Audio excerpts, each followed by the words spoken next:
Bonjour, donc pour répondre à la demande concernant le positionnement des différentes pièces décrites dans le topic, voici donc le moteur 2 litres 250 de la Toyota A26.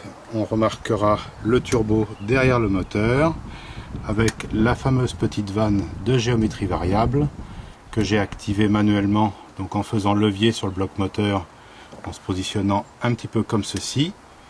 Voilà.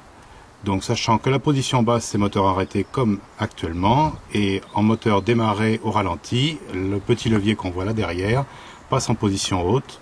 Il faut juste vérifier qu'il soit bien en position haute quand le moteur tourne au ralenti.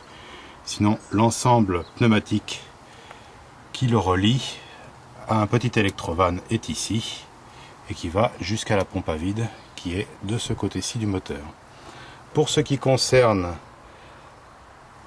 la mesure de pression dans la pipe d'admission, elle se fait ici. Donc la fameuse sonde, c'est celle-ci. Attention, elle est très fragile. Le petit filtre, le voici. Il suffit de le démonter, tout simplement en tirant dessus, par-dessous, comme ceci.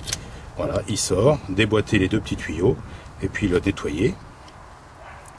Voilà pour l'aspect du filtre. Ensuite, on suit le petit tuyau qui est en dessous et qui nous conduit sur la pipe d'admission.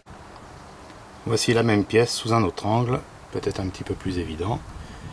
Donc déboîter ce petit tuyau et nettoyer l'intérieur. Je repositionne sur l'ensemble du moteur. Bon, il s'agit du 2 litres 250.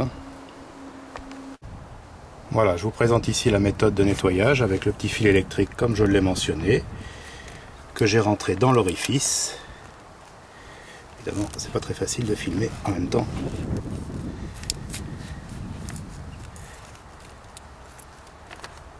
Voilà le petit orifice. Après avoir déboîté le petit tuyau. Voilà, pour ce qui est de la géométrie variable, voilà l'angle que j'ai utilisé avec un long tournevis, tout simplement pour soulever la commande qui se trouve ici en dessous. Donc ça ne fonctionne bien entendu que quand le moteur est en marche, puisqu'elle se relève légèrement dans ces cas-là. On peut également utiliser une petite pince coudée. Et voici le petit filtre après démontage, une entrée, une sortie. Donc le nettoyage, j'ai pris du nettoyant frein tout simplement, et puis un coup de compresseur à air derrière pour enlever tous les restes de liquide.